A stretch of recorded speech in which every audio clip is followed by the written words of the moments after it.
The broadcast is now starting. All attendees are in listen-only mode.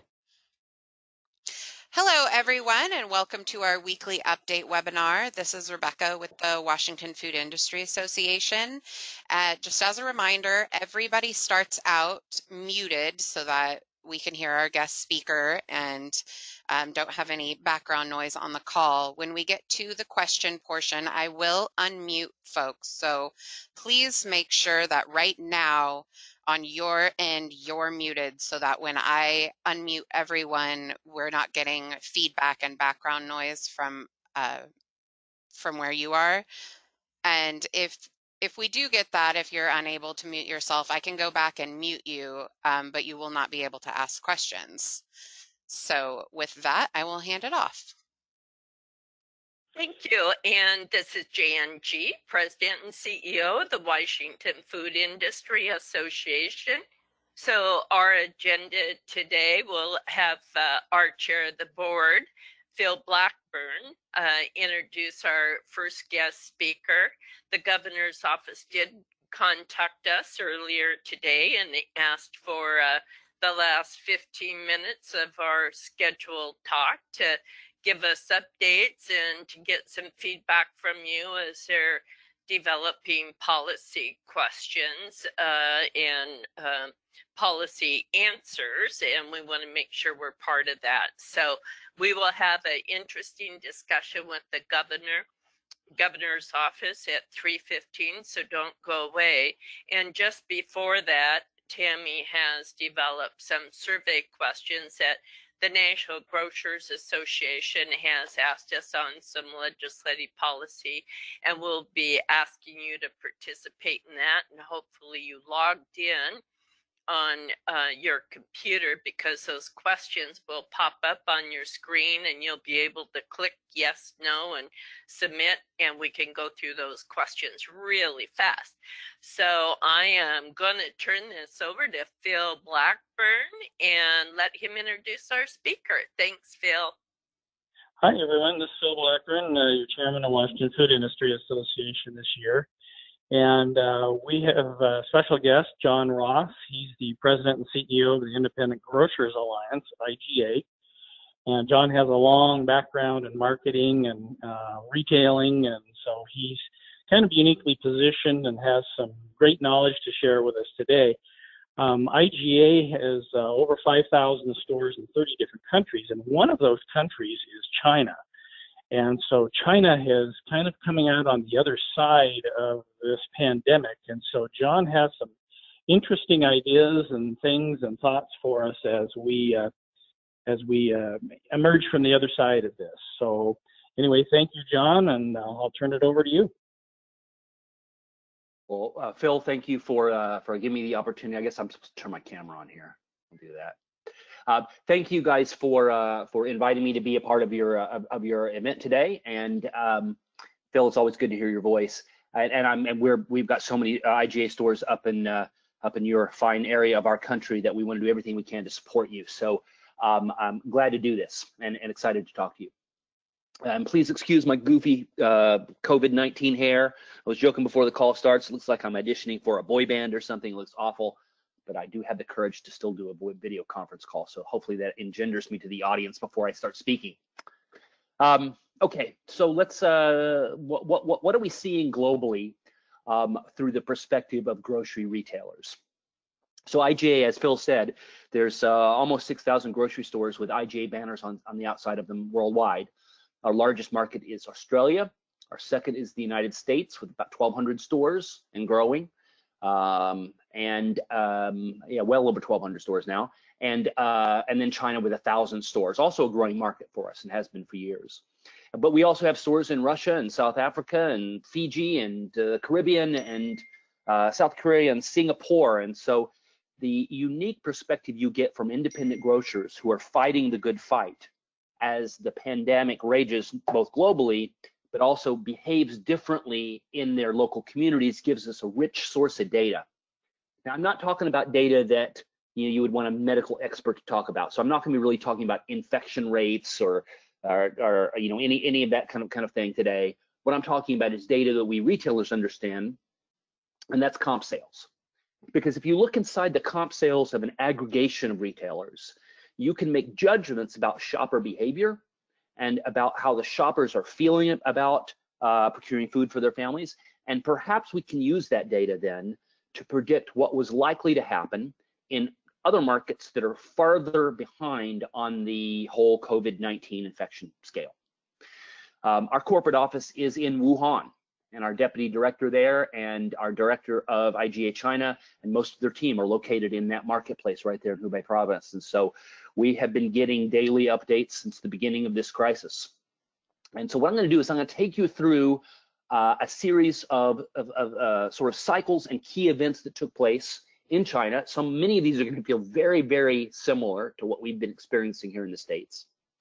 And then I'm going to give you a projection of what might be likely to happen in the US based on what we've seen in, say, the last 6 weeks there. And then I'll talk about some of the key milestones which may make it different, perhaps, between our two countries. The objective here is to help you kind of see potentially what's coming, to imagine what is likely to happen once restaurants and businesses start opening back up, people going back to school. What might your the balance of second and third quarter look like, and what could you be looking forward to in fourth quarters as we move along.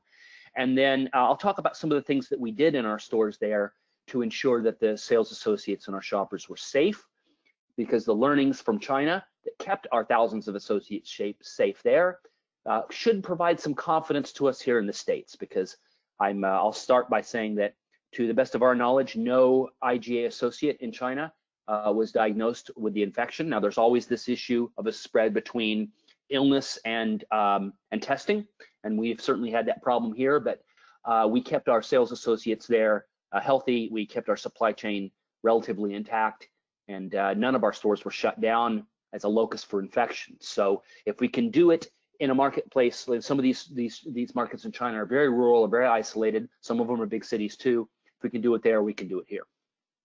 Okay, so if you go back to December, really December is where the public becomes aware of this emerging crisis, right? And so you have Wuhan exploding with infections, you have the government rushing in and beginning to implement policies.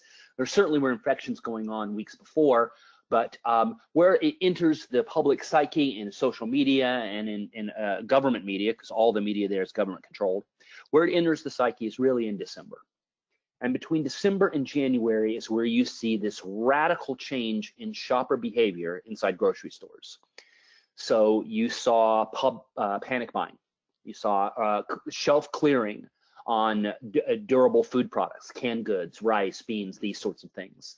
You saw shoppers wiping out all the cleaning chemicals and disinfecting wipes, and stealing the wipe dispensers from the fronts of the store, and all the kinds of things that we saw in many of our stores in the United States. So you see very similar patterns there as you saw here.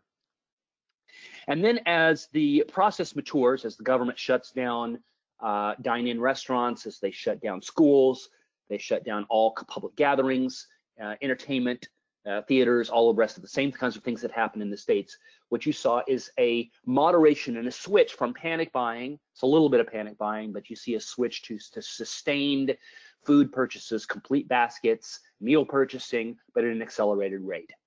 So in those first few weeks, we started to see comp sales in the 50–60% range. As the crisis became outside of just Wuhan, we started seeing 100%, 200% days, these crazy spikes in sales. It was not homogenous. We had some markets that were way ahead of others. The more rural stores are more isolated, the higher the sales were. In China, we have some stores that are more like general merchants. They're more like a Target, and so many of them are in malls. The mall stores were performing very, very poorly because people didn't want to be in malls. The traditional grocery stores and the smaller regional ones were doing better. Deli, fresh produce, and meat took a hit early on because consumers weren't sure what they could trust, but they quickly cycled back in that because no one can exist on dry goods alone. And so as the weeks unfolded, we started to see more regular buying in the stores, but sustained comps in the 30–60% range. Some of the same supply chain challenges we've seen here. So the entire wholesaler infrastructure wasn't designed to handle that kind of sustained volume. You had wholesale and distribution panicked looking for drivers that were either ill or were unwilling to come into work.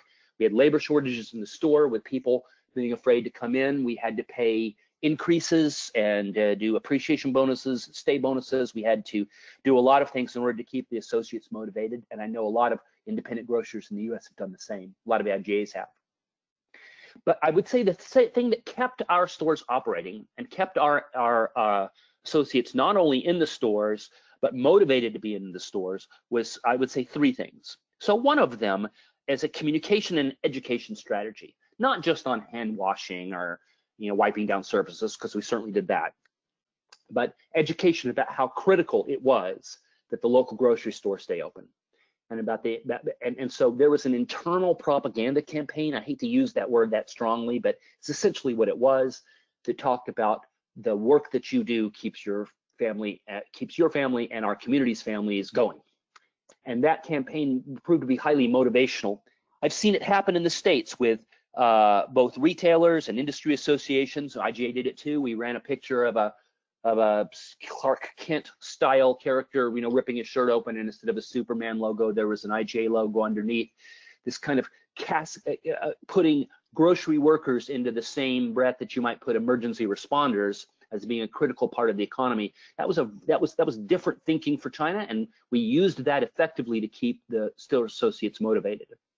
But the second thing was the artificial constraints, so extra hours, increases in pay, some financial stimulus, feeding their family, doing whatever we could to keep them motivated. But I would say the most important one was the feeling that we took their safety seriously. And so we did issue early on 2 masks a day, either 3-ply surgical mask or N95 masks. We issued gloves, even for some of the positions, this kind of raincoat thing, kind of like a poncho you'd wear at Disney if it rains or something, to cover exposed skin in some stores. But we did everything we could to ensure the confidence of the sales associate, because if they believed we were taking it seriously, so would the shopper, and if the shoppers believed it, our business would remain strong.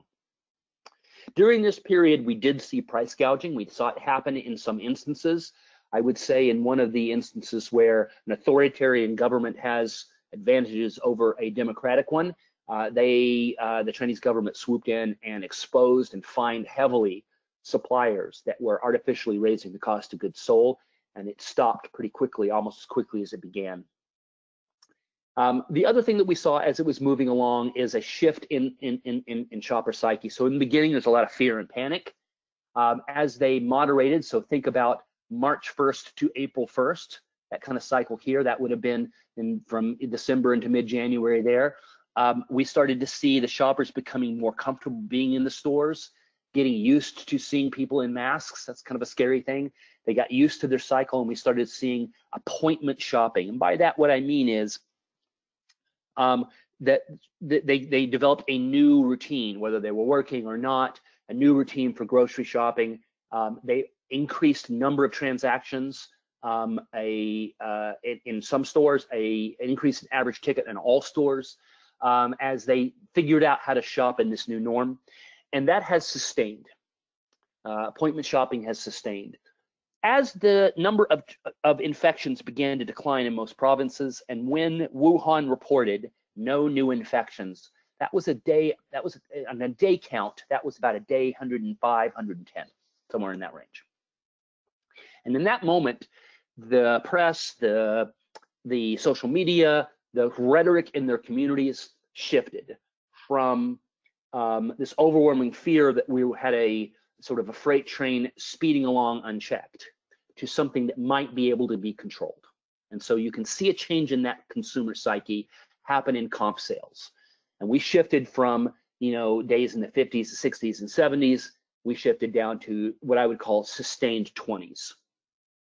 And there are days up and down, and the patterns have shifted. So weekend shopping, which used to be heavier with so many people that were out of work, it shifted back. So it's kind of like wonky things. But if you look at it averaged across all the stores, we have seen a moderated 20% and sustaining comp store increase for the majority of our stores. And our mall stores, which are now reopened, they are now getting to participate in this because they were off quite significantly Shoppers were afraid to go in the malls. Many were shut down, but that we've seen a resurgence in as shoppers' confidence has increased. At day 105, the Chinese government began restarting public transportation. The restaurant industry has reopened there. As of today, dine-in is allowed, and you can go to your local restaurant. About a third of all restaurants have not reopened. So a day 105 for us, if we use March 1st as the start of this event, and you could argue whether that's the right thing, day 105 would be somewhere around the end of March, beginning in June. So if you think about what happened there to what happened here, for those of us who are grocers, wondering when we come out of this and restaurants reopen and we restart our economy, will my business go back to normal? Will shoppers who were unused to shopping and grocery and feeding themselves through food they cook, will they go back to their old patterns? We so far have not seen that in general. We continue to see the same 20 to high 20% comp store increases in the majority of stores. We continue to see this increased shopping going on, and that is even with continued out of stock. So the supply chain there is not like it is in the United States. It is not as resilient. It's not as automated, and there have been a lot of clunky things happen to it. So much of the food is grown regionally and kept within very small communities, and you've had very, very lumpy supply. And even with that, I think if we were in a normal supply situation, those comp sales would be higher and sustaining. Whether those restaurants reopen or not in China is a question. Consumer confidence there is still shaky, and the average Chinese consumer, if you were to ask, I don't know about the average consumer, if you ask the average IGA associate in China, do you think the government opened up the economy too soon? The number one answer is yes. They are concerned. The feeling is, and it's been reinforced by some reinfection rates in communities that had not seen any new infections. And some of the larger cities have had to shut down some of the reopening protocols, theaters and sporting events and other entertainment. And although they are restarting schools, there's some question about which schools will restart. So their confidence that they got it right is low. Now, all that being said, the restaurant industry and restaurant workers, many of them ended up coming to work in our stores. And at the tail end of the crisis, our sales and what are we equivalent of deli, fresh seafood and meat, right? The sales of those products began to grow as shoppers became more confident. And we believe that a large percentage of the comp store increase we're getting today, at least half of it, is from consumers who historically weren't good at cooking. They were younger shoppers, millennials who were more used to eating what others prepared than for cooking on their own, that have rediscovered the joy of cooking. And we are optimistic and hopeful that many of these shoppers will sustain as grocery shoppers even in the months to come. I want to say one thing about personal protection equipment, and then I'll kind of stop, and Phil, you can give me some direction if there's anything you want me to talk about. We don't know if providing masks and safety gloves to the associates at consumer-facing positions was effective. I mean, who knows, right? The confidence that it built in our associates, knowing that the leadership took it seriously, that leaders were on the floor, not back in their office, wearing masks and safety protocols, and holding the associates accountable for them, wiping down surfaces, all the things that we did. It built real loyalty in our associates that they were protected in a way that many other industries were slow to do. And real confidence in our shoppers. Consumer feedback is an all-time high for our IGA stores. The feeling is that the local communities, IGA was there to protect them in a way that some of the bigger chains lagged or weren't as committed. So I know masks and safety gear is hard to get, and your wholesalers may or may not have it. If there's anything IGA can do to get you that, either through our existing sources or through alternate sources, we stand ready to support any independent. And to that end, we put together a whole series of materials on IGA.com. These are available to any independent, whether you're an IGA or not. There's all the links to government organizations. We produced a whole series of signage and information for shoppers that you can post. You can download those and print them. You can put you don't have to use our name in any way. There are tips for dealing with for how you describe dealing with price gouging for your social media. All of those materials are available to any independent. Our charter says we're supposed to help independents win and survive relative to national chains. It doesn't say they have to have an IGA logo on the outside of it. So if we can be of assistance, all those materials are available in IGA.com. And Phil and Jan, we can get you a link that you could send out to your members to all those materials so they can get right to them if there's any way we can help. I'll stop there. Phil, did I do what you wanted me to do? Yes, you did. You really gave us a good reference point of what's next. Do you feel there's been a real difference between the rural stores and the, you said the mall stores were kind of slow to come back? Has that all kind of caught up between urban and suburban? If you look at the sales performance, the regional stores, semi-suburban, semi-rural, and rural are continue to do better than the other stores. Of course, that's always been IGA's strength. In those communities, I mean, I don't know this for a fact, but the perception in the community was that the national chains favored the urban stores and the big cities, and that the shortages in inventory, the perception was you might have been able to get that if you were in Beijing or something, but if you not if you're in one of the provinces. I don't know that that's true, but we got a lot of credit for all the things that we were doing to stay in stock, and as a consequence, I think we picked up share. The mall-based stores, some malls were closed, Phil. Some of this, I don't know if you've been to any of the IGA China stores. Some of them are 3 or 4 levels, and they sell bedding and durable goods and jewelry and clothing plus groceries. They're quite unusual. They're beautiful stores. Those big stores, if they were attached to a mall, many of the mall instances were closed and shut off. We were able to negotiate for them to stay open. And once shoppers discovered that they were still open, even if the mall was closed, business caught up. So Rebecca, let's go ahead and unmute everybody. So please put your phones and computers on mute at your end. And if you have a question, go ahead and unmute and ask John the question. Or your option is to go ahead and type it in the question box, and Rebecca will go ahead and ask your question. Did you have another question, Phil, while she is unmuting them?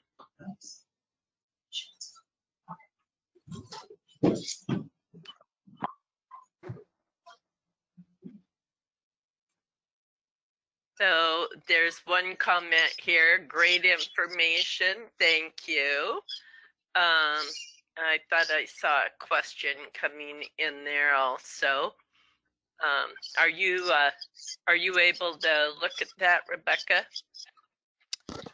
How did you manage employees who may have showed signs of sickness? Great question. Great question. So we you can do some things in China you might not be able to do in the United States, but associates had to fill out a little questionnaire that talked about their health and the status of health of their family. And they had to sign a document that said that if anyone in their family started showing signs of high fever or respiratory distress, they had to identify that. And the associates did, strangely enough, and that was not Chinese corporate policy or Chinese government policy. That was a private one. We were doing temperature testing at the front of the store and at the back, and we continued to do that through the crisis for not only our own associates and the shoppers, but also for the trades people that stock the store, bottlers, etc. And then it varied by chain. There are 10 chains representing that 1,000 stores there, so they had different policies. But there were very clear that job protection, if you identified that your job was more protected, your job would be protected if you got ill and took off. If you stayed and came to work ill and not, your job was at risk. And so it was kind of a carrot, a stick approach there.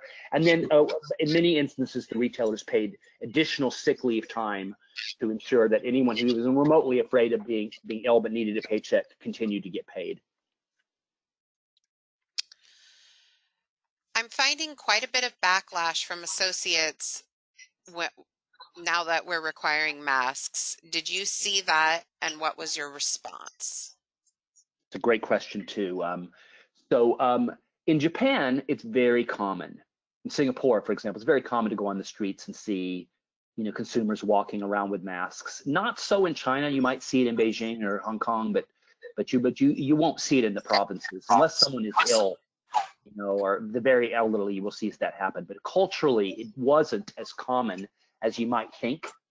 Certainly a little bit more common in the States, but certainly it was not kind of like maybe your perception of what was happening. So culturally, it was an issue to get them to wear the masks. They're uncomfortable, they're hot, and it's not even, and the science on them, whether the masks work or not, isn't completely clear. We issued two masks a day for all associates in consumer-facing jobs, and the safety gloves, and we did require that they wear them. And after the first few days, we got it became a habit and became a part of the routine. Know this though, the Chinese labor market is very, very different from here. They come to work and they sing a song in the morning. It may be the IGA song that they sing in the morning. They do exercises together. There's a lot of regimentation and discipline in the way the retail associates behave there that you would never see. I don't feel if you have your associates come and sing the IGA song in the morning. Most IGAs don't. So compliance and being a part of the team and all that kind of team rhetoric, which the team does so well. They really create this sense that you're a part of something special. They used that and some peer pressure in order to ensure that everyone was following. And if you saw someone whose mask slipped, it was your job to go over and say, hey, you need to pull your mask up or whatever. There were training videos we created. Those videos are available in the United States. Any of you guys can watch them. You can let your associates see them. We've opened up the IGA Coca-Cola Institute for all of the how to put on a mask and proper hand washing and all the safety stuff. And we use those videos there, obviously in Mandarin, and similar videos here in the United States to help people understand why it's so important. And we talked about two issues: the science, try to keep breathing on people and being breathed on, but also confidence. Our job is to provide confidence for people who might not be comfortable. And we saw it as an extension of customer service training, just like you would for anything else that you would do in a store, any other policy.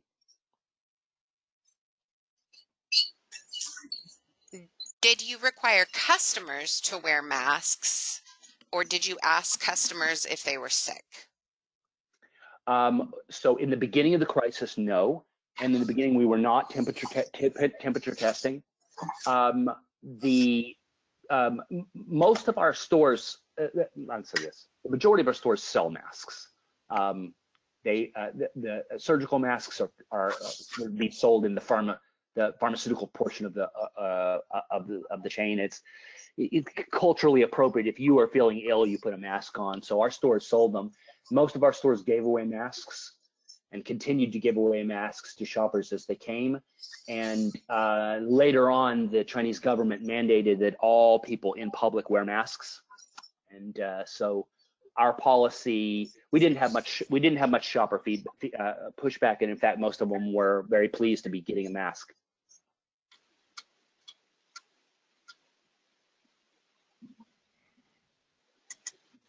So we have 1 minute left for one last question or comment from anybody. I saw that. Yeah, John, this is Stormins. I got a question. I don't know whether China is far enough along for you to answer this, but are you able to kind of get a sense for what the new norm is going to be?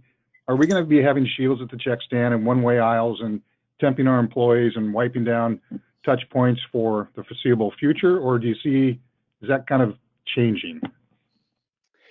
It is a great question. It's the same question they're asking there, right?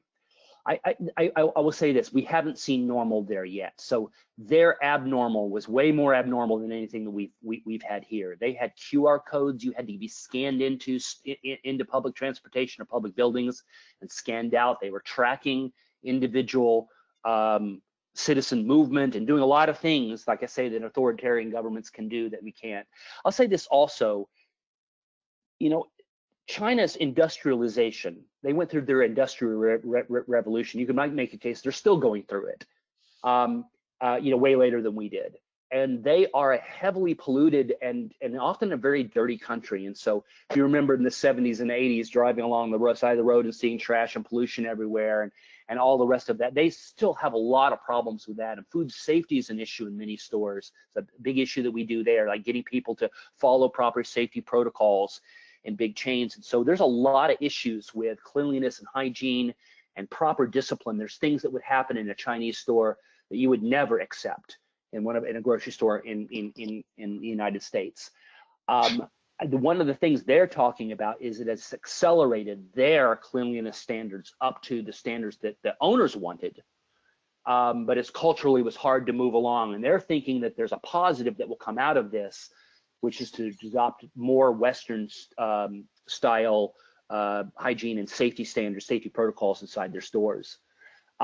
With the rest, the shoppers are afraid there. And no matter what you hear on the news, it's very, very clear.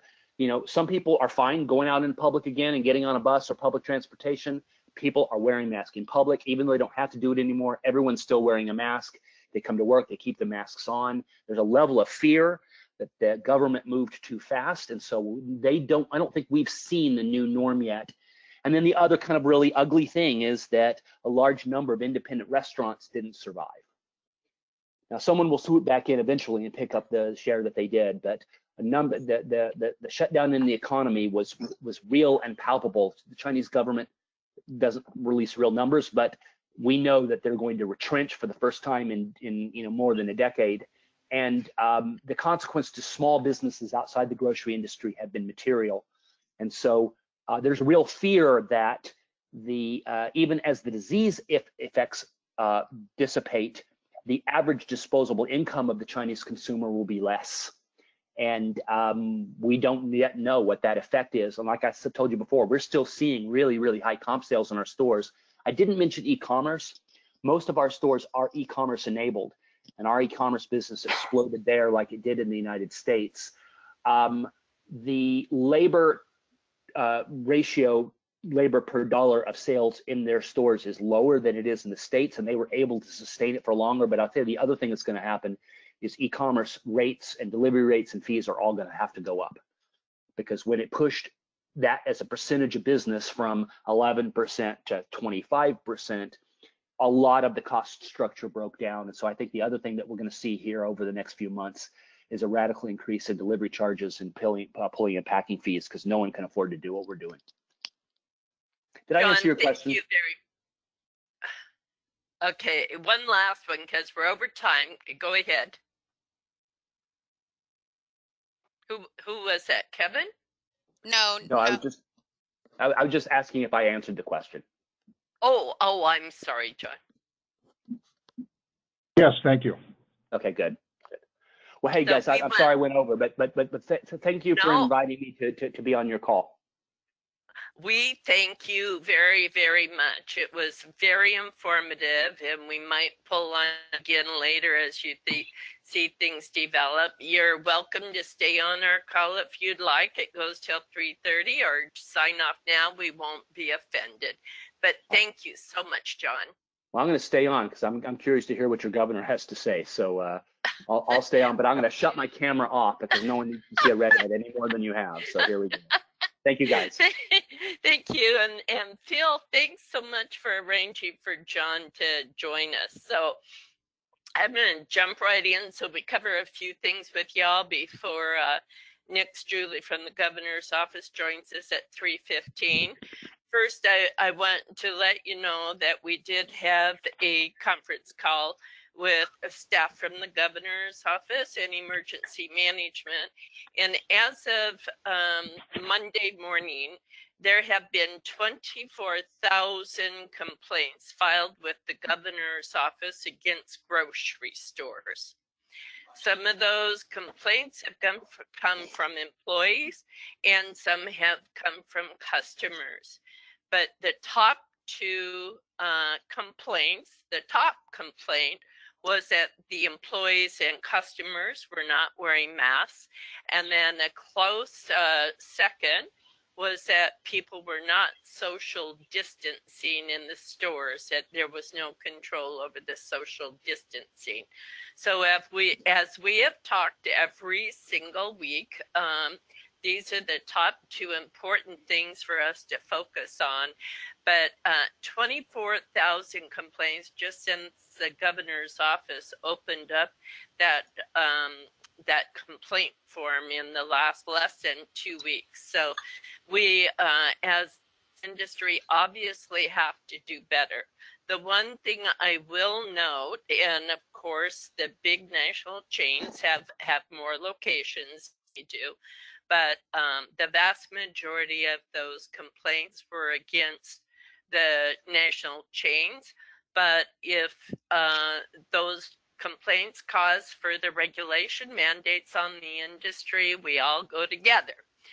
Now, the good piece of information is we sent a letter to the legislature and the governor's office about 8 days ago, complaining that we haven't been able to obtain PPE, including masks, hand sanitizers, or wipes. We got a call early Saturday morning saying we have 400,000 to 500,000 cloth masks that we can give to your industry free if you will distribute them. So we said, of course we will. And we got UNFI and URM up out of bed Saturday morning and said, okay. So we are expecting delivery on those no later than the end of the week. We are distributing those. URM will be distributing, of course, to their own folks and drivers, but more importantly to our retail stores, so that each one of your employees should get at least a couple so they can wash them at night and have a clean one to wear the next morning. URM's getting 150,000, UNFI's getting at least 250,000. We're waiting to see what the final shipment is.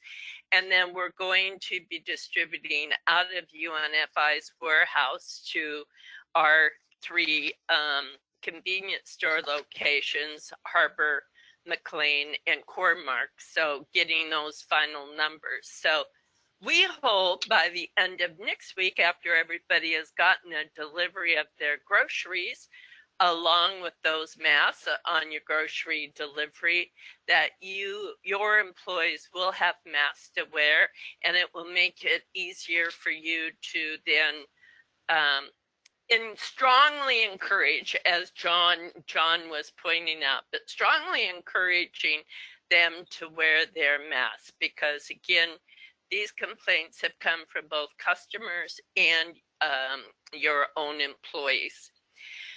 I also wanted to mention on another subject matter that we were looking at a presentation today, and it talked about online sales skyrocketing, and that 40% of those of 40% of first-time users are over the age of 55 in just over these recent weeks.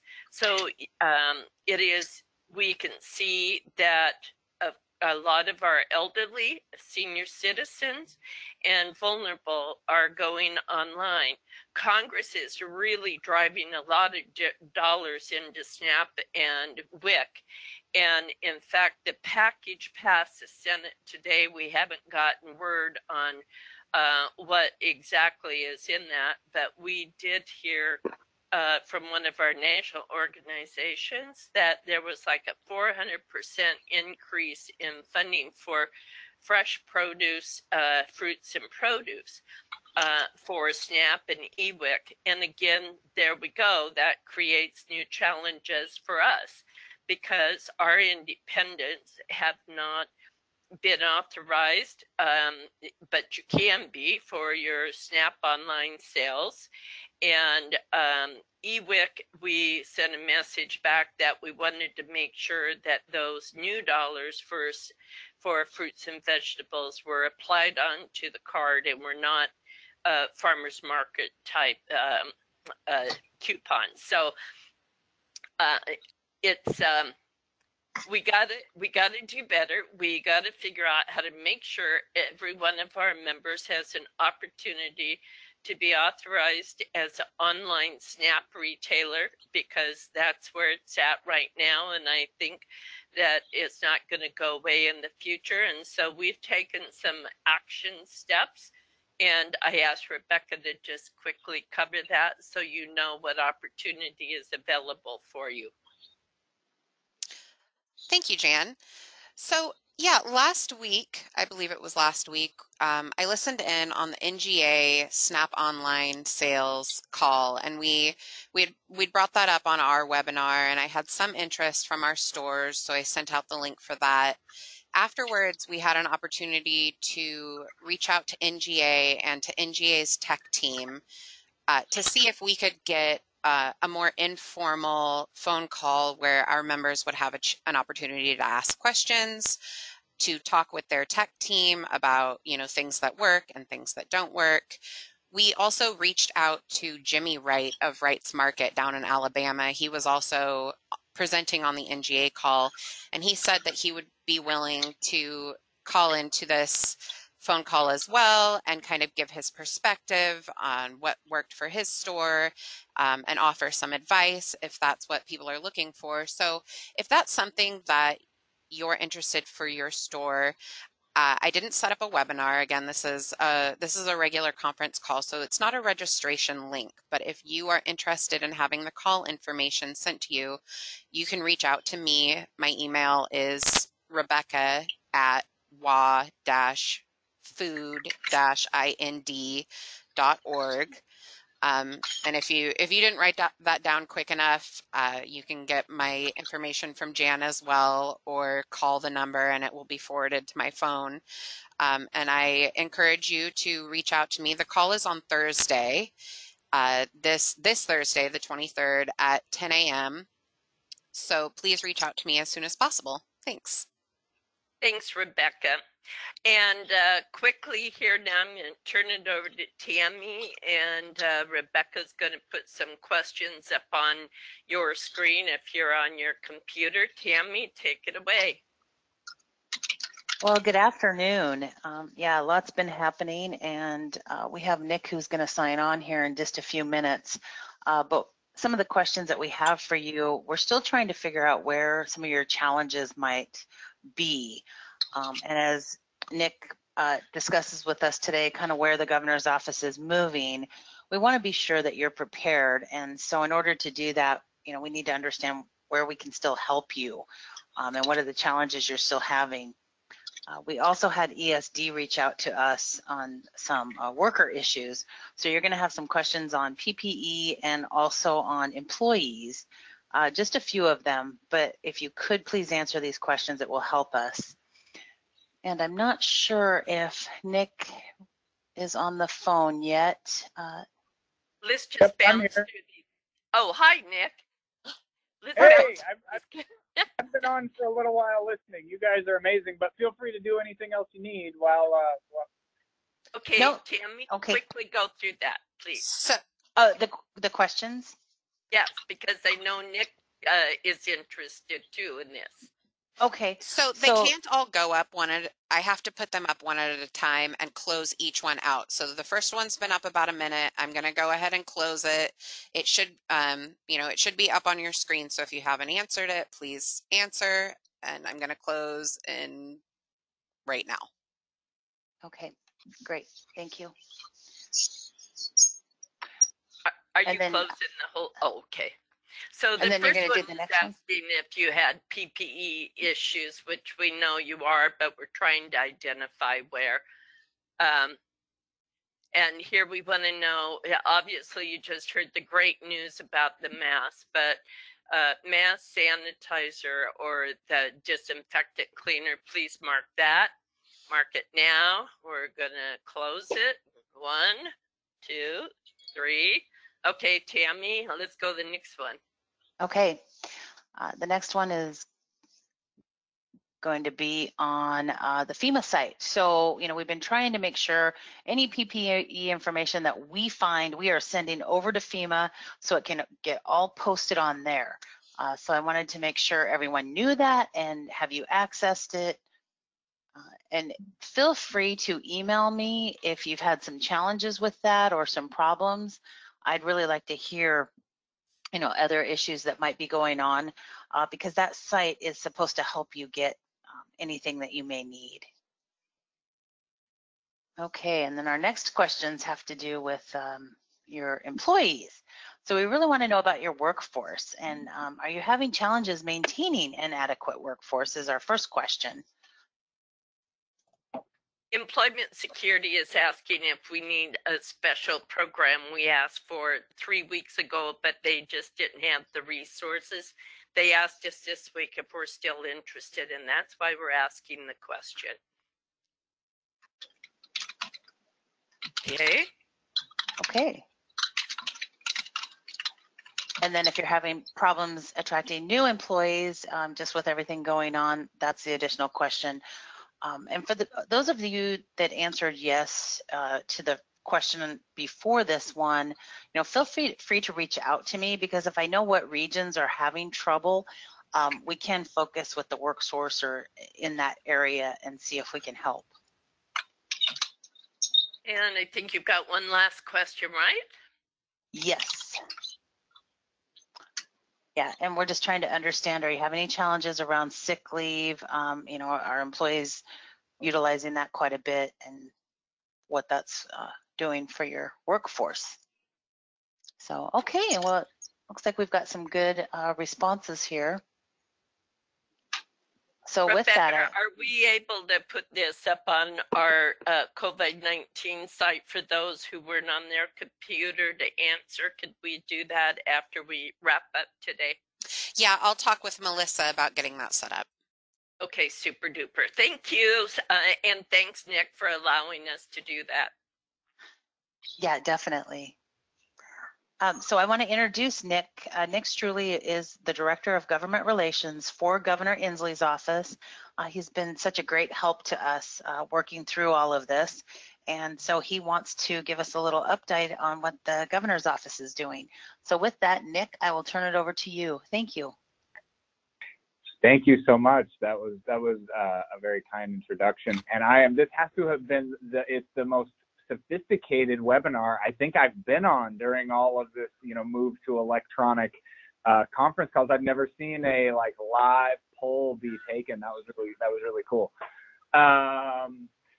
So I'm really happy to be here. And the first thing I want to make sure that I share from our office is just so much appreciation for the work all of you are doing to keep us all fed and to keep us safe and to make sure that we have, as Washingtonians, an uninterrupted access to food supply during this crisis. And I know that has been no small feat on your part and has required some real creative thinking and creative practices and things that probably none of us would have considered possible just a few months ago. I know you've all been tackling those types of issues, and I want to make sure that you know that we recognize that and we appreciate it, and we want to continue to be good partners as we move into the next phases of what life looks like. So with that, I do want to just talk a little bit about you know, where we're at today and where we see things going, and make sure I open it up for an opportunity to hear from you and hear what kind of questions and issues you're dealing with. I think for any of you watching any of the recent governor's press conferences, you won't be surprised at anything that I'm about to share. You know, I think we are really looking ahead at what the next phase of a safe return to public life is going to be like. And I think the more that we can get people to start thinking about the next steps as the turning of a dial and less like the flicking of an on-off switch, the better. I think that,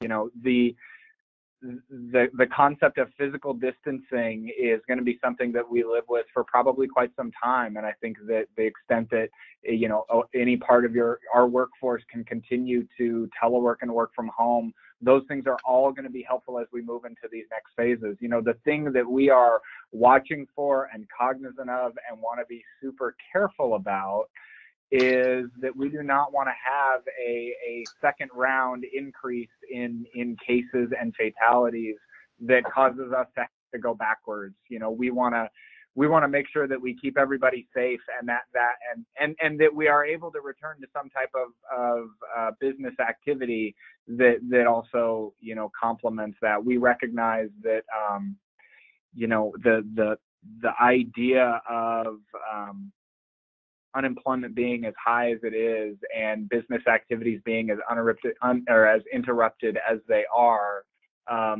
causes a real financial strain on households and families, and it causes a real stress just in the lives of people in general, and that stress has a real public health risk as well. So we're trying to make sure that we recognize that and we're empathetic towards it, and that we balance that in all the decisions that we make. At the same time, we want to do everything we can to take the necessary steps to make sure that folks are safe. And I think, you know, you've heard the governor recently talk a lot about you know, the need as we go into the next phases, the need for adequate testing and adequate contact tracing, so that way as we move into the next phases of this crisis, that we can adequately address any cases or flare-ups that happen, and that we make sure that we do our best to keep those isolated, and that we, you know, don't allow them to spread and create a snowballing effect. So those are the things we're really focused on from our office. And, you know, the main thing I wanted to do is share a little bit of that with you. I wanted to make sure to say thank you and that we appreciate you. And then I'd love to hear what it is you're experiencing, and if there are things that we can be doing or thinking about from our office that are helpful to you. So with that, I'd love to take a couple of questions. So Rebecca, do we have people unmuted so they can jump in or type questions in the box? We do. People are unmuted. I never did mute them after the last round of questions. So, and let me quickly answer the one question that popped up. The masks, thank you to all your wholesalers. The masks are going to their warehouses. They are going to load them on their trucks. So when you get your grocery deliveries through next week, you'll be getting delivery of those masks. And I want to give a shout out to Nick and the governor's office, because they had a lot to do with why those masks got dedicated to us. So, okay, go ahead. I'm done. I'll just say I'm so happy we were able to get those moving your direction. I know last time I was on the call, we heard that need, and I'm glad we were able to make something happen. I think one of the questions you had, Nick, was you were interested in how we are doing on actual grocery supply inventory, and we had a discussion earlier about our concerns in this area. Do you have any questions or comments for our warehouses and retailers on the phone? Well, I think, you know, I know you and I chatted a little bit about that, Jan, and I would love to hear from your folks about that experience with any supply chain interruptions, or, you know, are there issues or certain, you know, supplies that I need to be cognizant of, that we can try to help make sure that you have what you all need, and that it's, you know, able to get out into your communities. We're really cognizant of the fact that, you know, we have a geographically, you know, diverse state, and we want to make sure that supplies are getting everywhere and not just focused in an I-5 corridor sort of a situation. So I'd love to hear if anybody's experience with that, and if there's anything we can do to help, let me know. Well, I know all of our warehouses are on the phone, so I'm going to ask our grocery warehouses to jump in and give Nick an update on where we still have the shortages and where things have started to improve. So I see Ray, I see PM, Paul, I see y'all on the phone, so please jump in. So this is Pam. We still, we struggle with the wipes, the Clorox wipes, the Lysol wipes, any of those, any disinfectant sprays. We have a pretty good comprehensive list of that, constantly working with vendors saying, okay, we're not making any of these SKUs anymore. This is all we're going to make. So a lot of it is just re-educating customers on how to order and what to order. So there's a lot more hand feeding information out, as opposed to the retailers just being able to go out and order. But we are seeing things we still have a lot of no-shows. We still, but it's the vendors not being able to keep up with the supply chain. Really, I don't think that we're not getting our fair share. I think it's just, the distribution process and getting it canned fast enough and get to market fast enough. So that's just what I see. Ray, do you want to jump in? Yeah, that's right. We definitely see the same thing Pam's saying. I think the vendor community is starting to get their feet back underneath them in terms of getting us a constant supply. The no-shows we are seeing drop pretty dramatically. But, we still have issues in the paper aisle. Some of the commodities in terms of some soups, flour's kind of a hit and miss.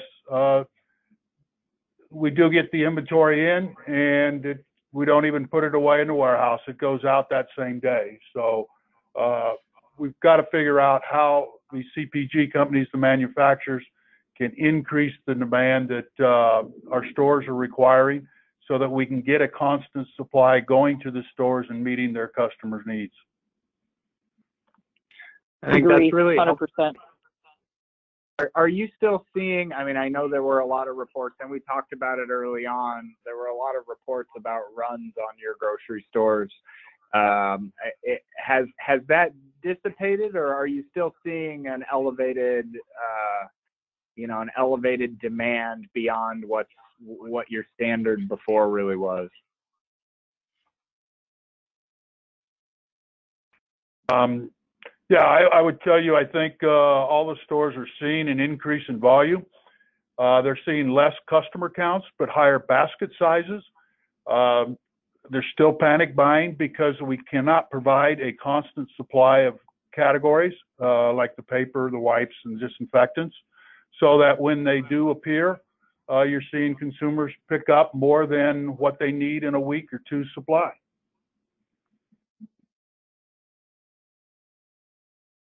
That's helpful. Yeah, it's interesting that when I talk to our grocery warehouses like PM and Ray, the situation in terms of store sales and stuff is so different than our convenience store industry. Our convenience store industries really suffer. One, because people aren't driving their cars, so they're not going there to fuel up, and their sales have dropped quite a bit. And so it's kind of for our industry, it's really stated two different segments of our industry. So I talked with all the warehouses this morning to get an update, and our convenience stores are still hurting. I'd hope that Congress was going to do a little more with the PPP today for the convenience store, but it didn't happen. Hey, Janice, Pam, I got to jump off. Okay, thanks, Pam. Sorry, that's helpful to understand. No, that's great. It's helpful to understand that there's still that disparity. Do you think any of thank you so much for the incredible description that it's not necessarily at elevated customer counts, but larger basket sizes. Do you think any of that might have to do, is some of that maybe attributable to fewer restaurant, people eating out far less than they were, and then some of it is panic buying, or do you think most of that is actually just the panic buying? Well, I think it's a combination of both. You obviously have more consumption occurring in home because the restaurants closed down or just doing takeout. But without a doubt, there's still panic buying going on, as well as the in-home consumption has jumped. Perfect. Okay, that makes sense. I think that's consistent with what we sort of have been intuiting is going on out there. So it's helpful to hear that. So this is Rebecca. There are a couple of questions in the question pane. It's very difficult to plan until we know the governor's rollout plan for reopening the state. When will the plan be announced? So I would encourage everybody to tune in tonight at 5 o'clock for the governor's public address, and you will get to learn a little bit more about our thinking there. Is the governor considering convening task forces of different service sector industry leaders that can provide suggestions on what reopening looks like and how to do it in a safe way? If so, how can we participate? Really good question. And, so what I would share is, the grocery sector and the food supply is obviously, a top of mind sector. And we definitely want to be hearing from you. And you're definitely going to have a seat at the table, and we got to figure out how we make that happen. I think we're still trying to figure out exactly what the convening of folks looks like, but I mean, please do know that you are, in our minds, you are a necessary group at the table. And then Kevin Weatherall has a question. So Kevin, you're muted on your end, but not on my end, so you should be able to. Okay, I'm wondering, is there any policy discussion? Can't hear you, Kevin. Talk louder. Can you hear me now? Yes. I feel like I'm on a telephone commercial. Have there been any policy discussions around limiting occupancy in buildings on a per square foot basis, or anything like that that is going to be coming our way?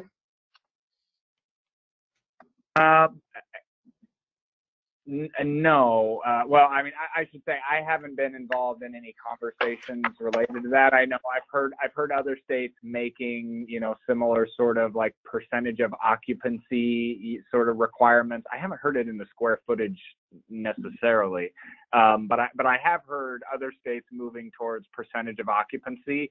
I know that there are some industry sectors that, as they're thinking about their reopening plans, that's something that they are considering as putting forward as part of a proposal.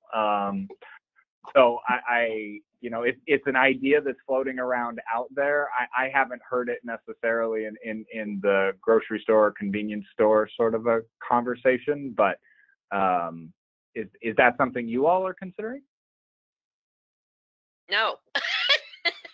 No, there's been Nick, there's been every week a lot of question and concern about that, because stores are all different sizes, layouts, and everything. And of course, some states have gone in with a butcher knife and just slash things, and other states have done it in a very logical, methodical way. So I think that from our end of it, there is a little panic on that. But I can assure our membership that this governor's office and Nick are very open, and they are not going to do anything crazy until they've talked with us, got your feedback, and with the Northwest Grocery Association and the UFCW. So they're communicating with all three of the associations, and we will always come back to you and ask for your opinions. And